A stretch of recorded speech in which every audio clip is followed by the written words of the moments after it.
So students, now we're going to see is the fifth property of alcohol. Okay, reaction with acid chloride and acid anhydride.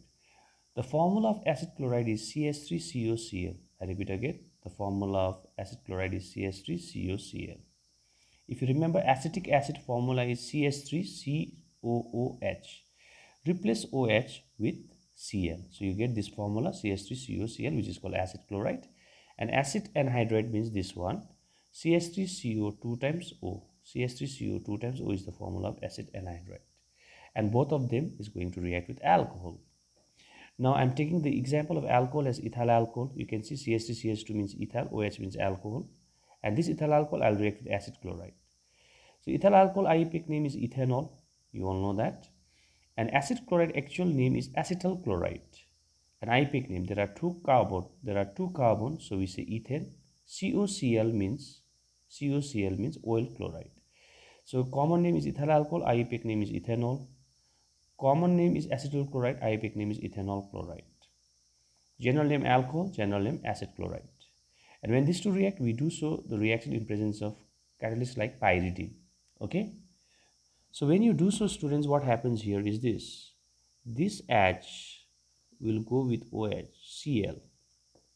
This hydrogen from here goes with Cl to form HCl. Okay. So once this hydrogen goes with Cl to form HCl, then what is left here? CH3CO is left here, CH3CO is left, CH3CO is left here. From here, O will come out here, and the C2, CH3, CH2, CH3, CH2, CH3 will come here. And if you see this compound properly, what you see is, this is called ethyl. CH3, CH2 means ethyl, and this is acetate. So this is called ethyl acetate. And if you see COOR is ester, this R COR is ester. But this reaction is not esterification reaction. Okay, we have learned in our previous video esterification reaction, but this is not esterification reaction. Why? Because to show esterification reaction, one has to be alcohol, one has to be acid, and we use consulfuric acid. Okay, but here we are using acid chloride, so it is not esterification reaction. So when alcohol reacts with acid chloride, to remember their particular name as well as the IUPAC name, this H and Cl comes out as HCl, CH3COO is called acetate, and this ethyl will come here to form ethyl acetate, which is an ester which has a sweet smell, but it is not a esterification reaction. Okay, students. Now the IUPAC name of this compound. Again, in IUPAC name we write this C2H5 as ethyl. Okay, C2H5 as ethyl, and 2 carbon we write ethane. For 2 carbon we write ethane, and for ester we write OH. So the IUPAC name of this is ethyl ethanoate. Remember, and this is how alcohol reacts with acid chloride. Now let us see how it reacts with alcohol. Another compound, acid anhydride. So I said you the general name of this compound is acid anhydride, but the actual name is acetic anhydride. General name is acid anhydride, actual name is acetic anhydride. Again, I am reacting with ethyl alcohol, also known by the name ethanoic, ethanol, or ethyl alcohol with acetic anhydride. General name is acid anhydride, particular name is acetic anhydride. And the formula you can see is CH3CO, CH3CO 2 times, CH3CO, CH3CO 2 times with this O is here. And again, this reaction occurs in presence of catalyst like pyridine. So when you do so out here, students, this H will go with this much portion. As a result, what you get here is CH3COOH, CH3COOH, CH3COOH, CH3COOH, as you get one of the product that is called acetic acid. Now what is left this side? CH3CH2 is only left, and this side is left with CH3COO. So write this CH3COO first, CH3COO first, and to that you take C2H5, and this compound became same as this. You can see this is called ethyl acetate, IUPAC name ethyl ethanoate, which is also an ester. So whenever you react alcohol, either with acid chloride or acid anhydride in presence of pyridine, you always get ester. So do practice this reaction the way I have explained you. So by this we come to the end of property number 5. You can repeat the video if you want. Now we go to property number 6, students. which is familiar to you. You have seen before also. Now I'm going to react ethyl alcohol. You can take any alcohol, but I'm taking mostly ethyl alcohol because the question mostly comes through ethyl alcohol only. Reacting with PCl5, reacting with PCl3, and reacting with thionyl chloride. So ethyl alcohol is reacting with PCl5, ethyl alcohol is reacting with PCl3, and ethyl alcohol is reacting with SOCl2, known by the name thionyl chloride. Now let us go with this. So when you react with PCl5, I have always said you to break this into three components: PCl3, Cl, and Cl. So this H will go with Cl to form HCl as one of the product. Then this O goes with PCl3 to form POCl3, known by the name phosphorus oxychloride. Plus, now what is left here? CH3, CH2 is left in alcohol, and from here Cl is left, so we get ethyl chloride. If you remember, this reaction we saw in haloalkane. In the preparation of haloalkane we saw, today we are seeing as the property of alcohol. Now the reaction with PCl3, phosphorus trichloride. Now when you react with phosphorus trichloride, you have to take 3 molecules of alcohol, I have said you. So this 3 alcohol when you take, you have to segregate 3 ethyl from there. 3 ethyl portion, and here 3 chlorine, 3 chlorine. So from here I have taken 3 ethyl, from here 3 chlorine, so we get 3 ethyl chloride. Now what is left here is only P, and what is left here is 3 OH. Here 3 OH is left, and 3 OH we write 3H and 3O, 3 OH, and the name of this is phosphorus acid. Again we are getting alkyl chloride only, which we have learned in the preparation of haloalkane. Next, when you react with thionyl chloride, students, we break this as SOCl-Cl. So this H will go with Cl to form HCl. This O goes with SO to form SO2, sulfur dioxide. And here what is left? CH3, CH2. CH3 and CH2 is left. That goes with the Cl to form ethyl chloride. So, whether you react with PCl5 or PCl3 or thionyl chloride, ethyl alcohol will always give you ethyl chloride, ethyl chloride, ethyl chloride. If you have used your methyl alcohol, you could have got methyl chloride, methyl chloride, methyl chloride. If you have used your propyl alcohol, you could have got here propyl chloride, propyl chloride, propyl chloride. That means if the alcohol is same, product will come same. Okay, but only the byproduct will be different. When you use PCl5, you get phosphorus oxychloride and HCl. When you use this, you get phosphorus acid. When you use thionyl chloride, you get sulfur dioxide and HCl. So this reaction we have already seen in haloalkane preparation. If you want, you can take the screenshot of it. Okay, now we go to the 7th property of it, which you have seen in class 10, and this is this one: oxidation. Very important. So always remember from today, alcohol, when you oxidize, you get aldehyde. Aldehyde, when you oxidize, you get carboxylic acid. This is called general oxidation trend, students. Alcohol on oxidation gives aldehyde, aldehyde on oxidation gives carboxylic acid. And this bracket O represents oxidation. Alcohol on oxidation gives aldehyde, aldehyde on oxidation gives carboxylic acid. But to do oxidation, we need to add oxidizing agent. And the oxidizing agent which we use out here is K2Cr2O7 plus conc sulfuric acid. So when you want to convert alcohol to aldehyde to acid, we use oxidizing agent like K2Cr2O7 plus conc sulfuric acid, where K2Cr2O7 is called potassium dichromate. Potassium dichromate. It is orange in color. Okay, and this is the general formula. Alcohol on oxidation gives aldehyde, aldehyde on oxidation gives carboxylic acids. General oxidation trend. So now I am starting with ethanol. I am starting with ethanol, students. Ethyl alcohol. So ethanol on oxidation gives ethanol. Ethanol on oxidation gives ethanoic acid. If I start here with methanol, I'll get here methanol, methanoic acid. If I start here with ethanol, I'll get ethanol, ethanoic acid. If I start here with propanol, I'll get here propanol, propanoic acid, that way. Okay, this is your ethyl alcohol formula, also known by the name ethanol, which is a primary alcohol. OH linked with CH2 is primary alcohol. And you're doing oxidation by using K2Cr2O7 plus conc sulfuric acid. I'm writing like this, but you have to add this. So when you do so, it will convert to ethanol. And Al means what? Aldehyde. Al means what? Aldehyde. Again, if you add the same thing to it, K2Cr2O7 plus conc sulfuric acid will convert to carboxylic acid. So ethanol will give ethanoic acid, and oic acid means acid. Now what is the formula of ethanol? To make it, you remember this way: Al means what? Aldehyde, write CHO. Al means aldehyde, write CHO. Now eth means 2 carbon. Out of 2 carbon, 1 carbon is already here. That means you have to add 1 carbon. So write CH3. So this is the formula of ethanol. Now here also, oic acid means COOH you put first. Oic acid, COOH. Now it means 2 carbon. Out of 2 carbon, 1 carbon is already here.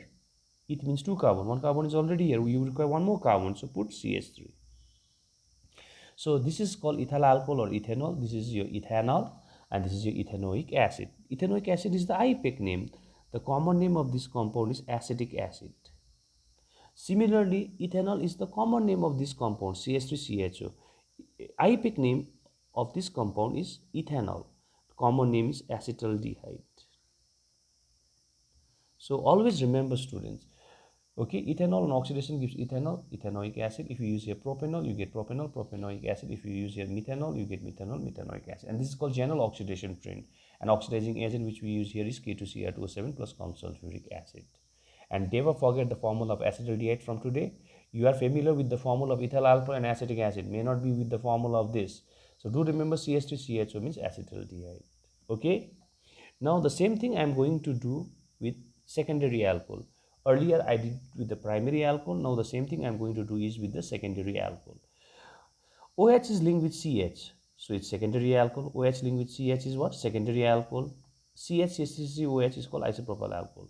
If you do the same oxidation with K2Cr2O7, it will give you acetone, which is a ketone.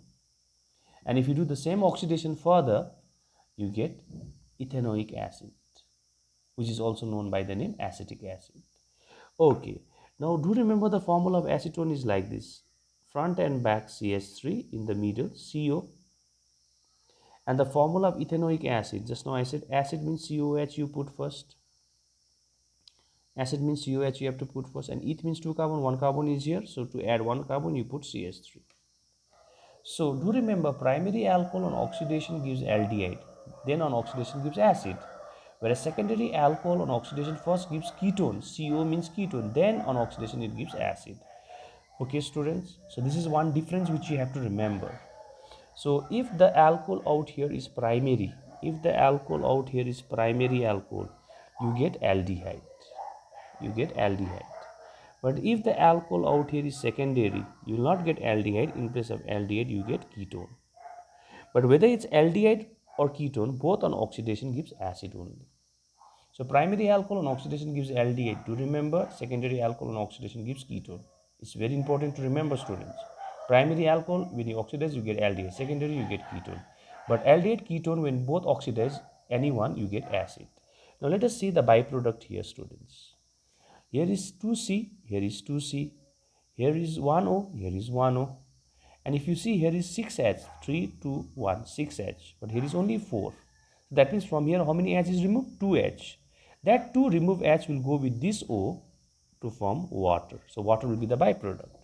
Now here is 2C, here is 2C, here is 4H, 3 plus 1, 4H, here is also 4H, and here is 2O, 1O, 1O, 2O, 2O balance, so nothing will come out.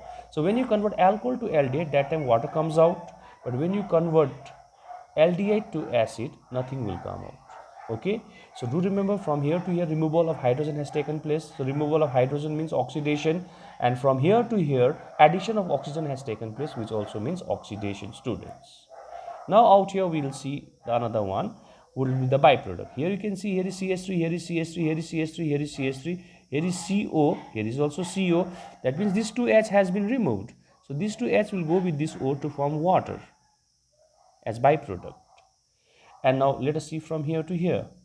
So in this time we have to use 4 nascent oxygen out here. Okay, 4 nascent oxygen.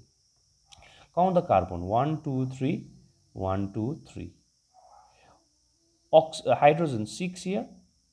Here is 4, 5, 6. Now oxygen 4 plus 1, 5, 2 plus 2, 4 plus 1, 5 balance. So students, whether you oxidize primary alcohol or secondary alcohol, byproduct will be water. When you oxidize primary alcohol, you get aldehyde. Secondary will give you ketone. And whether it's aldehyde or ketone, when you oxidize, you always get carboxylic acid, that is acetic acid. But when you convert aldehyde to acid, nothing will come out. When you convert a ketone to acid, that time carbon dioxide and water gets eliminated, students. So do remember from today, primary alcohol on oxidation gives aldehyde, secondary gives ketone. And our oxidizing agent uses K2Cr2O7 plus conc sulfuric acid. But now in the note I am giving you one option. As I said you earlier, primary alcohol on oxidation gives aldehyde. Secondary alcohol on oxidation gives ketone. Just now I said primary on oxidation gives aldehyde, secondary gives ketone. But you have an option. In place of using K2Cr2O7 plus conc sulfuric acid as oxidizing agent, you can put copper and you can heat for 300 degrees Celsius. Okay? So there is an option. When you convert alcohol to aldehyde, primary alcohol to aldehyde, secondary alcohol to ketone, we usually use K2Cr2O7 plus conc sulfuric acid as oxidizing agent. But in place of that, you can use another oxidizing agent like copper, and you can heat at 300 degrees Celsius. You get the same result, and in both the cases, byproduct will be water. So water gets eliminated out here also. Water gets eliminated out here also. That means whenever you convert primary alcohol to aldehyde, secondary alcohol to ketone, byproduct will be water in both the cases. And you have an option for oxidizing agent. You can use K2Cr2O7 plus conc sulfur, or you can heat it at 300 degrees Celsius. But that copper is only used to convert alcohol to aldehyde or alcohol to ketone, not to convert aldehyde ketone to acid. For to convert aldehyde ketone to acid, we don't use copper here. We have to use K2Cr2O7. So if you want, you can take the screenshot of this. Hope so you all understood. You can repeat the video to understand. So now we move on to the last property of alcohol, and that is dehydration. You have already seen this reaction in the chapter called ether alcohol phenol chapter. Ether, I have explained you this. Let us repeat once again. So students, in this reaction, dehydration means to remove water. It's a very important reaction. So I have taken two molecules of alcohol here, ROH, two molecules of alcohol, and I am putting conc sulfuric acid and heating at 140 degrees Celsius. But in the second reaction, I have taken only one alcohol. Again, I am heating with conc sulfuric acid at 170. So here also I am using conc sulfuric acid as dehydrating agent to remove water. Here also I am using conc sulfuric acid to use as dehydrating agent to remove water.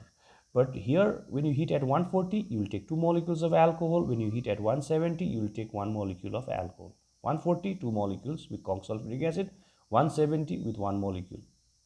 And do remember, 140 degree means 413 Kelvin if you convert to Kelvin, and 170 means 443 Kelvin. So when you heat at 140 or 314 Kelvin, conc sulfuric acid, dehydrating agent, it removes water. H2O out, H2O out. Then what you get here is ROR. You get here is ROR, which is an ether. But when you heat at 170 or 443 Kelvin to alcohol, water gets eliminated and you get alkene. Alkene means carbon-carbon double bond. So always remember this difference. When you use alcohol, two molecules at 140 and you heat with conc sulfuric acid, you get ether. When 140 with alcohol, one molecule with conc sulfuric acid dehydrating agent, you get alkene. Now let us see the particular example of this to understand better. So this is your ethyl alcohol. Two molecules you are heating at 140, so you will take two molecules conc sulfuric acid dehydrating agent. So from here H and from here OH goes out, water is eliminated. So here you get ethyl O ethyl, that is diethyl ether. So 140 will give you ether, okay, when you heat at 140 with conc sulfuric acid taking two molecules. Now 170, you take only one molecule of alcohol, that is ethyl alcohol, only one molecule has to be taken. 170, now this is your dehydrating agent, its job is to remove water. Now again from here, take out 1H and OH, 1H and OH, 1H and OH means water is out. So what is left here? C2H4. And C2H4 is called ethene. 2 carbon means eth, 2 carbon means eth, double means ene. So it is called ethene. Ethene is an alkene, students. So by this we come to the end of the chemical property of alcohol also, students. So do remember, 140, when you take two molecules of alcohol dehydrating agent conc sulfuric acid, you get ether. 170 with one molecule with conc sulfuric acid, you get alkene. So by this we come to the end of the eighth property of alcohol, which is in our syllabus.